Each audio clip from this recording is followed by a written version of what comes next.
Hatatua is a senior researcher with the Center for Policy Alternatives in Sri Lanka. He joins us now from Sydney, Australia. Thank you for joining us. And first, why did the Sri Lankan government ban social media immediately after the terror attacks? The real reason why?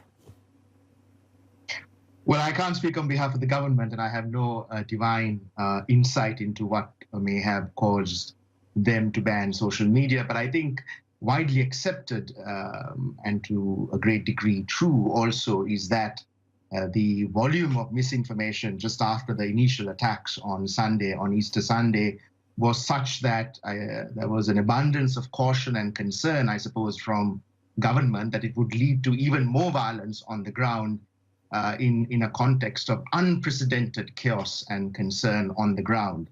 And this may have well led them to block social media with a view to controlling or containing that flow of misinformation, which otherwise would have added to their problems.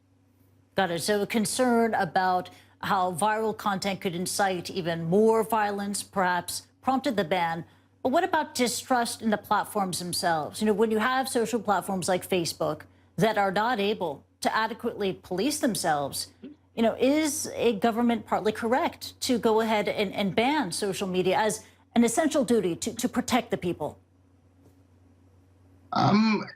Well, I think there are two different concerns there. That's a leading question, I think. Yes, there is a growing concern even in the country around the fact that social media and the toxicity of content in social media contributes to this kind of instability in society. But the attacks on Sunday had nothing to do in terms of a causal relationship with the kind of content on social media in the country. I think the concern was what the attacks gave rise to.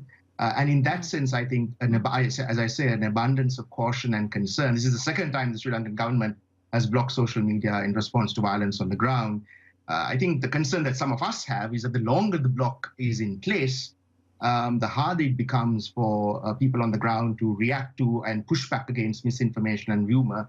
And there's also a growing anger around the grief of those, reeling from this catastrophe and their inability to communicate with members of family, both in Sri Lanka and abroad, as a consequence of the block. And that is a real concern. And that is metastasizing into an anger against the government. And also, would a social media ban even be effective? We understand that it's still in place. We also understand that Sri Lanka has a big problem with fake news and misinformation. But would a social media ban even be effective in dealing with that, with solving that? No, it's not. It's plaster. I think the problems, as you hinted at in your question, are systemic, are much longer in the making, and will endure far beyond the immediate attention on the catastrophe that has befallen the country. These are concerns that have been articulated in many fora for many years, and not unlike the kind of discussions you're having in the United States and in Europe around the detrimental effects of social media on electoral processes and campaigns. So those concerns will continue, and the block is not really any kind of meaningful solution to any of that. Got it.